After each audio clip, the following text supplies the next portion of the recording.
Palais de justice d'Avignon. Ange Andréotti est aujourd'hui dans le box des accusés pour le meurtre de sa compagne Bernadette Rousseau. La mère de la victime est venue au procès. C'était notre rayon de soleil. Tous les jours, elle était à la maison. Le 23 novembre 2006, Ange Andréotti exécute Bernadette de 2 balles dans la tête avec cette arme, un pistolet calibre 6,35. Il avait tissé une toile dans laquelle ma sœur est tombée rapidement. Et on sait, toute la famille s'est en fait piéger. Dans le box également, Andrés Martinez, l'ami d'Andréotti. C'est lui qui a fourni l'arme du crime. Il ignorait que ce dernier s'en servirait pour exécuter Bernadette. Eh oui, j'en veux. Eh oui. Ne serait-ce que de m'avoir menti, quoi. Parce que ce qu'il a fait, c'est pas bien, mais moi, je vais me promener ce qu'il a fait toute ma vie aussi. Pourquoi Andréotti a-t-il commis un tel geste après 3 années de vie commune avec Bernadette? Pourquoi Andrés Martinez a-t-il prêté l'arme du crime? La famille de la victime veut des réponses. Les accusés vont devoir s'expliquer devant la cour d'assises.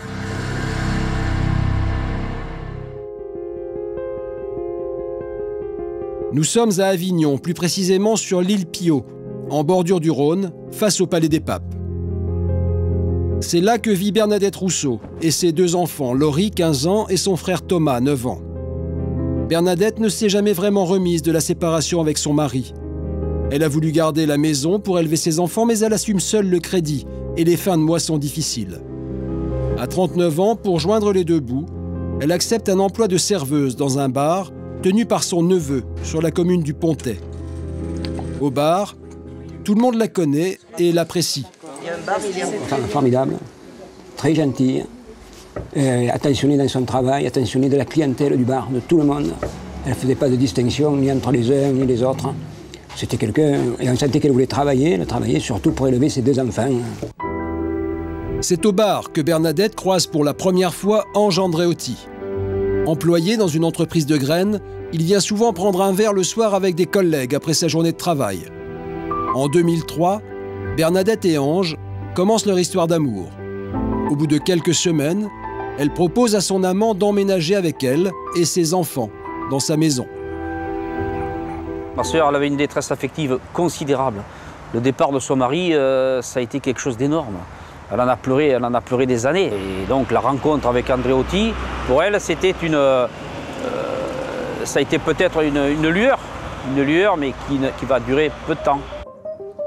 Au bout d'1 an de vie commune, les relations du couple se dégradent. La cause du conflit, l'alcool. Andréotti boit beaucoup et fait la fête avec ses copains. Entre elle et lui, les disputes sont nombreuses. Pendant la première année, il nous semblait que le couple allait à peu près. Andréotti faisait venir des amis faire la fête, notamment sur cette place ici, là, où il y avait régulièrement des petites soirées. Ma sœur était de plus en plus dérangée par ça. Et petit à petit, en effet, elle ne se sentait plus chez elle. Elle est devenue petit à petit l'intruse dans sa propre maison. À la maison, l'ambiance devient lourde. Ange Andréotti rentre souvent ivre ou disparaît pendant plusieurs jours sans donner de nouvelles. Bernadette n'en peut plus. En juillet 2006, elle lui demande de se trouver un appartement. Après une énième dispute, Ange se montre violent. Bernadette a beau faire semblant, au bar, personne n'est dupe. Bonjour, avant de partir en vacances, en plein mois d'août, un foulard autour du cou, et j'ai vu qu'elle avait des traces vraiment bleues, comme des hématomes. Et elle disait, oh, j'ai eu une angine et tout. Alors moi qui travaille à l'hôpital quand même, je sais reconnaître si c'est une angine ou des coups ou des hématomes. Tout bascule le 23 novembre 2006. À 10 h du matin, Ange Andréotti tire une première balle dans la tête de Bernadette. Quelques minutes plus tard, en voyant que son ex-compagne vit toujours, il tire une 2e balle en pleine tempe. C'était le fait de la perdre, je veux dire, de me retrouver, disons, sans elle. Sans elle, je veux dire, ma vie n'avait plus de sens. Et ça, j'arrivais pas à le concevoir. Palais de justice d'Avignon. Dans quelques minutes, le procès va s'ouvrir devant la cour d'assises du Vaucluse. Le frère et la sœur de Bernadette attendent ce moment depuis 3 ans.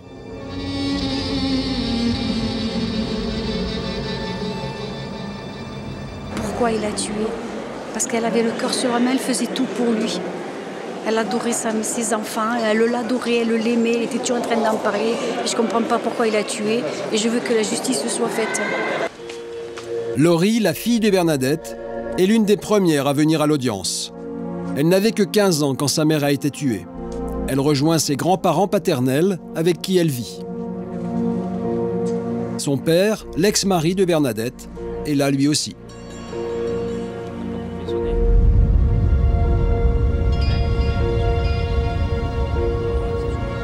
À 82 ans, Élise Rousseau, la mère de Bernadette, ne se remet pas de la disparition de sa fille. Ce matin, c'est toute la famille qui fait bloc autour d'elle.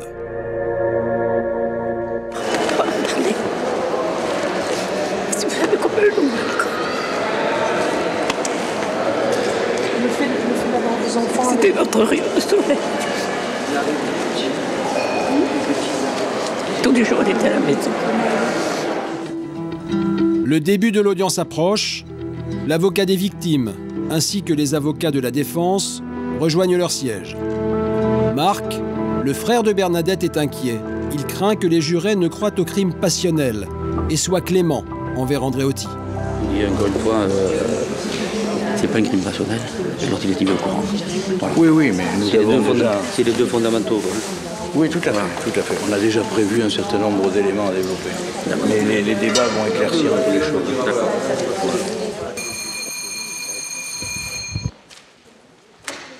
L'audience est ouverte, vous pouvez vous asseoir.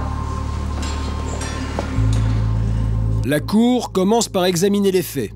Que s'est-il réellement passé le matin du 23 novembre 2006 ?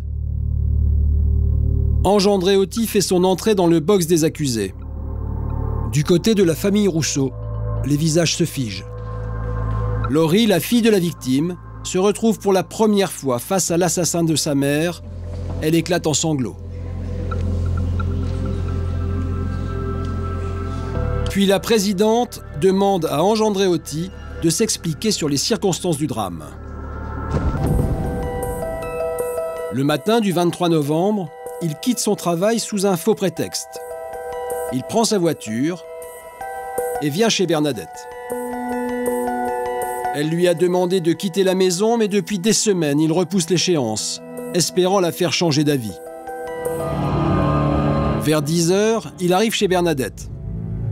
Il monte au premier étage et s'installe sur le canapé. Auparavant, il a pris soin de glisser sous sa veste le calibre 6,35 que lui a fourni son ami Andrés Martinez. Bernadette rentre à la maison après avoir conduit les enfants à l'école. À la demande d'Ange Andréotti, elle s'installe sur le canapé. Mais le dialogue ne passe pas. Je vais essayer de réussir à parler correctement, de trouver les bons mots pour la récupérer. Disons. Mais j'ai pas trouvé les mots adéquats. J'avais déjà préparé une lettre. Et puis bon, ça, il n'y a rien qui a marché. Dans cette lettre, Andréotti lui explique qu'il ne veut pas de la séparation. Il répète qu'il va faire des efforts. Mais lassé par des mois de conflit, Bernadette ne veut plus rien entendre. La dernière semaine, bon, j'ai vu qu'elle avait énormément changé. Elle était tout à fait différente envers moi. Et c'est là que j'ai dit, il faudrait qu'on en discute. Puis après, elle m'a dit, bah, j'ai trouvé quelqu'un. Elle m'a dit, je veux que tu t'en ailles, j'ai quelqu'un d'autre. Et là, c'était tout le monde qui s'écroulait. C'est à cet instant précis que tout bascule. Andréotti saisit l'arme et lui tire une balle dans la tête. Bernadette bascule en arrière sur le canapé. Andréotti se dirige vers la cuisine. Il se sert plusieurs verres d'alcool. Soudain, il entend des gémissements dans le salon. La balle a perforé le crâne de Bernadette, mais elle est toujours en vie. Andréotti s'approche et il tire une deuxième balle dans la tempe. À l'évocation de son geste, Andréotti est visiblement ému. Du côté des victimes, cette matinée d'audience a été éprouvante. Tout le monde a entendu le calvaire enduré par Bernadette avant de mourir. Lors de la suspension de séance, alors que le frère et la sœur de Bernadette patientent dans la salle des pas perdus, une autre épreuve les attend. Andrés Martínez, l'homme qui a fourni l'arme et qui fut un temps l'amant de Bernadette, passe à quelques mètres d'eux. Les regards se croisent, l'ambiance est tendue. On ne va pas lui montrer notre faiblesse, je veux dire, on veut que justice soit faite et donc nous, on n'est pas dans le box des accusés. Donc il est important que le regard, que nous ne baissons pas le nôtre surtout. Si Andrés Martínez comparaît libre, c'est qu'il n'est pas mis en cause en tant que complice du meurtre. Même s'il est blâmable au plan moral, on aurait pu peut-être, après tout, pourquoi pas, s'abstenir de le renvoyer dans un décorum de cour d'assises avec simplement un passage devant le tribunal correctionnel. Mais Andrés Martínez est bien assis dans le box des accusés, même s'il est simplement jugé pour détention d'armes illégales. Lorsqu'il prête le pistolet à son ami Andreotti, il ne possède pas de port d'armes. Je suis trop bon, trop con, puis voilà. Bon, lui, à force d'insister, je lui ai donné l'arme, mais bon. C'est vrai que maintenant, je regrette, mais bon, ce qui est fait est fait. Il faut assumer et il faut vivre avec ça tous les jours aussi. La famille Rousseau a du mal à accepter que Martínez ne soit jugé que pour une simple infraction. L'arme qu'il a achetée, c'est un 6,35, c'est une arme pour tirer à bout portant. C'est pas pour tirer sur des cibles. À 10 mètres, on ne peut plus tirer. Donc c'est une arme qui est faite pour tirer à bout portant. Et qu'est-ce qu'on tue à bout portant? C'est pas des oiseaux non plus, hein. Ça ne peut être que des personnes. Donc au moment où il a acheté cette arme au Carme comme il le prétend, il se doutait bien qu'un jour, ce à quoi ça pourrait servir. Après la suspension de séance, c'est au tour de Martínez de fournir des explications. Pourquoi a-t-il accepté de prêter son arme à Andreotti? Soi-disant, il se faisait agresser en sortant du travail. Avec les horaires qu'il avait, il se faisait agresser en sortant du travail. Donc, à force de venir me voir, j'ai cédé, quoi. Et je lui ai donné l'arme. Devant les jurés, Martínez avoue que c'est le 15 novembre, 8 jours avant la mort de Bernadette, qu'il donne son pistolet à Andreotti. Mais il fait plus. Ce jour-là, il se rend chez Bernadette et dans le jardin de la victime, il montre à son ami comment se servir du 6,35. C'était dans le jardin, il y avait un sac de plâtre, donc j'ai tiré dans un sac de plâtre. Je lui ai montré comment se servir, donc j'ai mis une balle dans le chargeur, puis j'ai tiré. Puis après, j'ai effacé mes empreintes, voilà. Puis après, je lui ai donné l'arme et je lui ai dit, voilà, maintenant, tu te démerdes, c'est ton problème, c'est plus le mien, quoi. Mais pourquoi Martínez efface-t-il ses empreintes s'il est convaincu que son ami ne va pas se servir de l'arme? C'est la question que lui pose l'avocat des parents de Bernadette. J'ai effacé les empreintes comme on voit à la télévision. On le voit tous les jours, on efface les empreintes pour qu'il n'y ait pas des empreintes. Vu que, moi, comme je l'ai dit, je ne pensais pas que l'arme allait servir. Mais bon, dans le doute, s'abstenir. Voilà, c'est comme ça, quoi. Martínez maintient donc sa version, celle du copain à qui l'on a menti et qui ignore qu'un drame se prépare. Des explications insuffisantes pour les avocats de la famille de Bernadette. Quand ils viennent dire trop bon, trop con, c'est une expression que l'on voit, mais est-ce que ça a été vraiment la réalité? Parce qu'on le décrit aussi comme quelqu'un qui n'est pas influençable. Or, quelqu'un qui n'est pas influençable, à la limite, bon, il se laisse avoir par un ami pour lui réparer un chauffe-eau, mais il ne va pas lui donner une arme de 4e catégorie dont il se doute qu'elle va peut-être servir à commettre un crime. Devant les jurés, Andrés Martínez affirme que ce jour-là, avec Andreotti, ils ont nettoyé le jardin et ramassé les douilles. Mais l'une d'entre elles leur a échappé. Une fois ces tirs terminés, ils ont ramassé les douilles. Seulement, ils en ont oublié une. Ils en ont oublié une que l'enfant de ma sœur, le petit Thomas de 9 ans, va trouver et va prendre ça pour un trophée et va aller la mettre dans sa chambre. D'ailleurs, il la montrera à sa mère qui n'en fera pas de cas essentiel. Donc, et elle ne sait pas que c'est les mêmes douilles qui vont la tuer 3 jours après. Marc Rousseau est convaincu que si sa sœur s'était davantage confiée sur ses déboires conjugaux, le drame aurait pu être évité. Si on avait au moins su qu'une arme était rentrée dans la maison, il était évident que ma sœur était une cible. C'était, je pense, le seul moment où on aurait pu éviter ce drame. Pourtant, un autre événement aurait pu attirer leur attention. 5 jours après avoir prêté l'arme à Andreotti, Martinez, passablement éméché, s'en vante lors d'un dîner avec une serveuse du bar. « N'as-tu pas peur qu'il s'en serve contre Bernadette ?» s'inquiète la serveuse. « Bien sûr que non », répond Martinez. Mais la serveuse sème quand même le doute dans son esprit. C'est une personne qu'on écoutait. On l'écoutait, cette bonne femme. Elle est assez diplomate, elle est assez, comment dire, psychologue, voilà. C'est vrai qu'elle m'a fait réfléchir. Du coup, Martinez prétend avoir appelé Andreotti pour qu'il lui rende l'arme le 23 novembre au soir. C'est ce jour-là, à 10 h du matin, que Bernadette est assassinée. La première journée d'audience s'achève. Pour toute la famille de Bernadette, les débats ont fait ressurgir le drame vécu il y a 3 ans.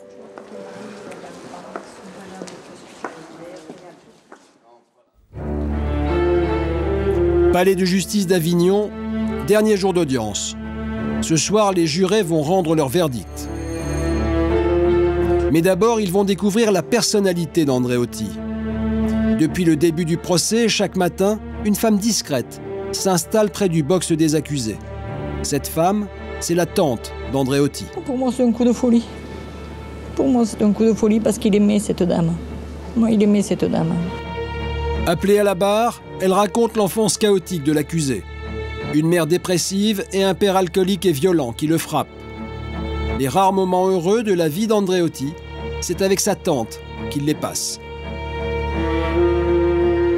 Comme il venait souvent à la maison, c'est vrai que ce petit, je l'ai aimé comme mon frère, hein, parce qu'on n'a pas beaucoup de différence. Et il était adorable comme tout. Ma tante, c'était pour moi un peu comme ma mère, disons. Elle m'a mené promener en mobilette, elle m'a mené à l'école. On faisait les 400 coups sur la mobilette.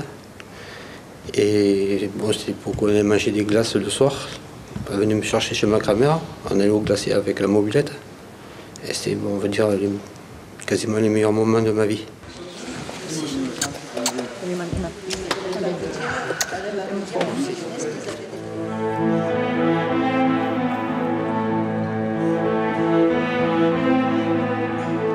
Il a été séparé de ses sœurs dès la naissance. Il a été séparé de sa maman après. Bon, sa maman s'est suicidée, c'est lui qui a été reconnaître le corps à la morgue. À un gamin de 20 ans. C'est pas évident. C'est pas évident, je vous le cache pas. Face aux jurés, les experts parlent aussi d'un repli affectif. Ils décrivent un homme renfermé qui intériorise ses émotions. Je crois plus simplement qu'on ne lui a pas appris à aimer. Voilà. Ange Andreotti ne s'est pas aimé parce qu'il n'a pas été aimé. Une enfance difficile, une psychologie tourmentée, sont-elles autant de circonstances atténuantes? Que vont penser les jurés? À la suspension de séance, le frère de Bernadette ne cache pas son inquiétude. T'inquiète pas, je vais remettre la vérité. J'y vais pour ça, hein. Je vais remettre la vérité. Il peut dire ce qu'il veut, Maintenant, le fait d'avoir une enfance difficile, si ça autorise le fait de pouvoir un jour tuer quelqu'un, nous, ça ne l'excuse pas. Si tous les enfants qui ont eu des problèmes dans leur vie obtenaient par ce fait le droit de tuer, je crois que la Terre serait en ébullition. Selon la psychologue, Andreotti aurait la maturité affective d'un enfant de 12 ans. Ce qui explique que pendant le procès, ses avocats doivent parfois le bousculer pour qu'il s'exprime.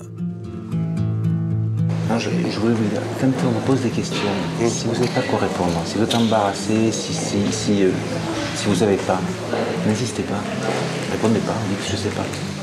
D'accord, des fois on vous pose un peu de questions, on a l'impression que vous essayez de chercher des explications sur des points de détail sur lesquels vous ne vous rappelez pas. Vous dites je ne me rappelle pas, puis quoi. D'accord. Mais si Andreotti a du mal avec la parole, en revanche, il aime les mots.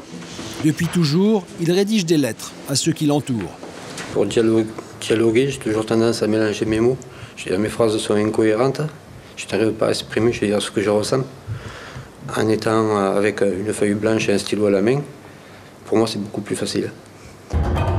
Le 23 novembre 2006, quand les pompiers arrivent au domicile de Bernadette, ils trouvent un premier mot collé sur la porte. Andreotti s'adresse à sa sœur. « J'ai tué Bernadette et moi. Attends-toi à un choc avant de rentrer. Plus loin, sur une table, un mot d'excuse, cette fois pour les enfants de sa compagne. Mais c'est en arrivant dans le salon où gît le corps de Bernadette que les pompiers trouvent la dernière lettre, écrite par son assassin. « Je ne supporte plus d'être trompé. Comme tu m'as dit pardonne-moi, je te dis de même. Un ange qui t'aime, avec ses qualités et ses défauts. » Andréotti a-t-il eu un coup de folie? Ou s'agit-il d'un crime passionnel? C'est ce que ses avocats vont plaider. Il perd Bernadette, il perd le nid, il perd la protection qu'elle représente. Et puis il perd aussi, je pense, sa dernière chance de construction, sa dernière chance de stabilité. Pour la sœur de Bernadette, il ne s'agit pas d'un crime passionnel. Ça me fait très mal parce qu'il ne l'a jamais aimée. Pour moi, il a vu ma sœur, il a vu le bar, la maison. Il a vu que ma sœur était trop bonne. Elle rendait service à tout le monde.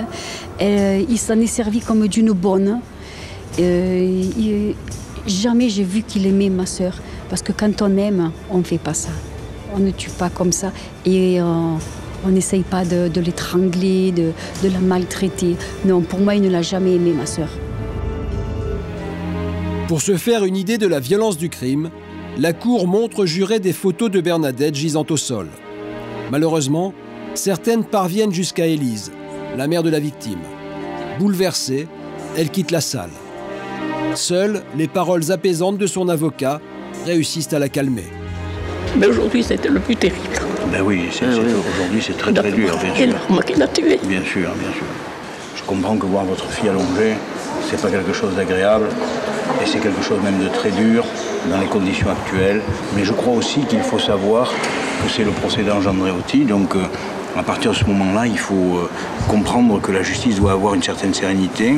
Et il faut surtout essayer d'éviter d'avoir des réactions, des réactions spontanées, mais parfois un peu dérangeantes par rapport à l'audience, parce que ça peut nous desservir. C'est dur à supporter pendant des heures, quoi. C'est-à-dire que ça fait déjà un jour et demi. Ça fait déjà un jour et demi, effectivement, qu'on entend leurs paroles, que vous avez le sentiment d'entendre un certain nombre de mensonges, et que bien évidemment c'est très dur à vivre. Mais en même temps, nous sommes là pour assurer votre défense, et bien évidemment, lorsque nous prendrons la parole, nous reprendrons tous ces éléments point par point, et ce qui a été mensonger, nous le soulignerons. Il est 19h30. L'avocat général requiert 20 ans de prison contre Ange Andréotti pour l'assassinat de Bernadette Rousseau. Il demande aussi 1 an de prison ferme contre Andrés Martinez pour détention d'armes illégales. Avant que les jurés ne se retirent pour délibérer, la parole est une dernière fois accordée aux accusés. Andréotti et Martinez présentent des excuses. Je me suis aperçu qu'il fait quand même plus de mal que ce que je pouvais l'imaginer autour de moi. Et là, ça fait très mal en soi, ça. C'est vrai que d'un côté, ça m'a ouvert les yeux aussi. Et de l'autre côté, après tout le reste, c'est que des regrets, des regrets, des regrets. Il fallait que ça sorte quelque part, quoi. C'est en public et devant tous les concernés. Il fallait que ça sorte, quoi. Oui, des excuses, mais ce n'est même pas excusable. À mon avis, c'est même pas excusable. Pour la famille de Bernadette, les excuses ne changent rien. Nous présenter des excuses n'a aucun intérêt, si ce n'est que de vouloir amadouer, je suppose, les jurés. Voilà. C'est de bonne guerre de leur avocat. Mais la partie civile, nous, on n'est pas dupes. On n'est pas dupes du tout, quoi. Après 3 heures de délibération, la cour entre pour la dernière fois dans la salle d'audience. Le verdict tombe. Ange Andréotti est condamné à 14 ans de prison. Andrés Martinez à 9 mois avec sursis. Du côté des victimes, la déception est immense. Je rappelle qu'il était quand même accusé d'assassinat avec préméditation sur une mère de famille qui avait 2 enfants en bas âge. Et on ne lui trouve aucune circonstance atténuante, on n'en parle pas pendant le procès. Et on lui met 14 plutôt que 20, avec les réductions de peine. Avec peu de chance, il peut sortir dans 4-5 ans. Compte tenu de son passé, je vois mal comment il ne recommencera pas. C'est-à-dire qu'il se retrouvera une autre proie. La société en prend la responsabilité. Avant de rejoindre sa cellule, Andréotti embrasse une dernière fois sa tante. Allez, on y va. Je t'aime très fort. Ensuite, merci pour votre soutien. Tous les jours que je me lève, je me dis ce cauchemar va s'arrêter. Et non, je veux dire, la réalité, elle est bien là. Je veux dire, parce que Bernadette, elle est morte. Et ça, j'ai du mal à m'y faire. L'avocat général, qui avait demandé au nom de la société une peine de 20 ans de réclusion, a trouvé le verdict trop clément. Il a décidé de faire appel. Un autre procès aura donc lieu dans un an. Une nouvelle épreuve pour la famille Rousseau.